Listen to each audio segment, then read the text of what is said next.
बिस्मिल्लाहिर्रहमानिर्रहीम अस्सलाम वालेकुम। इस वीडियो के अंदर मैं आप लोगों को बताऊंगा कि किस तरह से हम लाइटरूम क्लासिक सीसी में इमेजेस इंपोर्ट कर सकते हैं। ये आपके सामने लाइटरूम का फर्स्ट व्यू है जहाँ पे अभी तक कोई इमेज नहीं है। तो यहाँ पे सबसे पहले आप लोग फाइल पे क्लिक करें, इंपोर्ट फ़ोटोज़ एंड वीडियो पे क्लिक करें। आपके सामने ये इंपोर्ट डायलॉग ओपन हो जाएगा। इसके लेफ़्ट हैंड साइड पे वो फोल्डर्स हैं जहाँ पे हम कंप्यूटर के अंदर हमारे इमेजेस पड़े होते हैं, और इसके जो राइट साइड पे कुछ प्रॉपर्टीज़ हैं वो हम इमेजेस के ऊपर अप्लाई कर सकते हैं।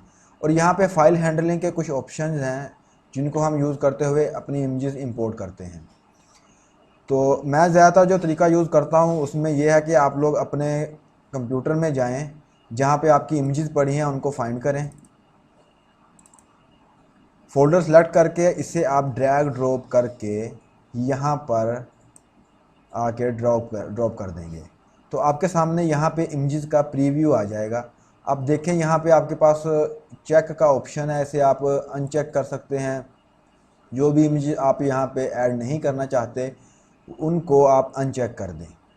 इस तरह से आप लोग इसके अंदर इमेजेस को चेक या अनचेक कर सकते हैं। हमारे पास ये जो ऑप्शंस हैं इनको यूज़ करते हुए हम इमेजेस को इंपोर्ट करते हैं। हमारे पास सबसे पहले है कॉपी एज डीएनजी, कॉपी का ऑप्शन है, मूव का है, ऐड का है। तो अगर आप लोग यहाँ पे इमेजेस ऐड करेंगे ना, अगर आप लोग मेमोरी कार्ड से इमेजेस ऐड करना चाहते हैं तो यहाँ पे और ऑप्शन आ जाएंगे।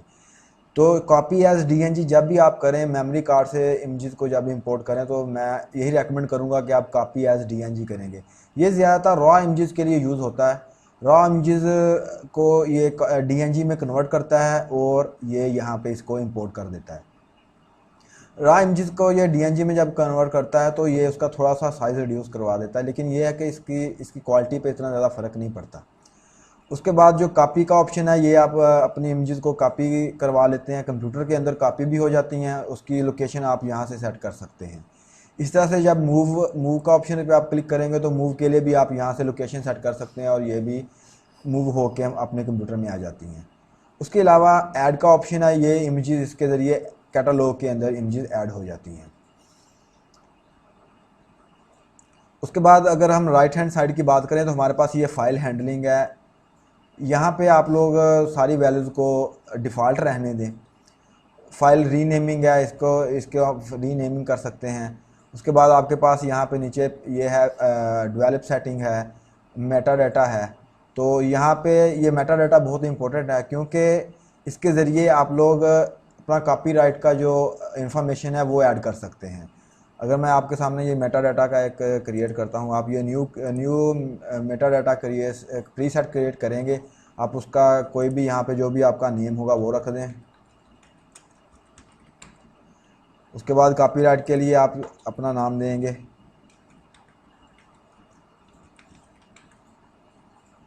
यहाँ पे आप लोग इसके स्टेटस सेलेक्ट कर लें कॉपीराइट का। अगर आपके पास कोई यूआरएल है, वेबसाइट है, तो वो भी आप यहाँ पे ऐड कर सकते हैं।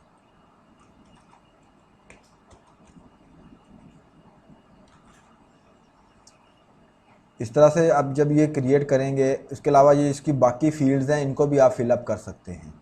आप लोग अपनी मर्ज़ी है, आप लोग अगर फिल करना चाहते हैं तो ये भी आप लोग यहाँ पे फिलअप कर सकते हैं। तो उसके बाद आप क्रिएट पे क्लिक कर देंगे तो ये हमारी सब इमेजेस के ऊपर अप्लाई हो जाएगा। तो आप यहाँ पे जो भी सेटिंग देंगे वो इन तमाम इमेजेस के ऊपर एम्बेडेड हो जाएंगी। उसके अलावा इसके अंदर आप कीवर्ड ऐड कर सकते हैं कि आपकी इमेजेस वेकेशन की हैं या आपकी इमेजेस जो आपने ली हैं ये स्पोर्ट इवेंट की हैं, पार्टी इवेंट की हैं। तो यहाँ पे आप लोग उसका कीवर्ड भी ऐड कर सकते हो। कीवर्ड से ये होगा कि आपकी इमेजेस के ऊपर एक कीवर्ड एम्बेड हो जाएगा।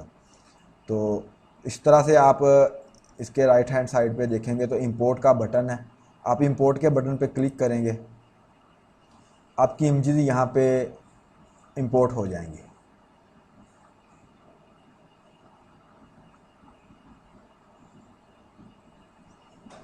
ये आपकी इमेजेस यहाँ पे इंपोर्ट हो चुकी हैं।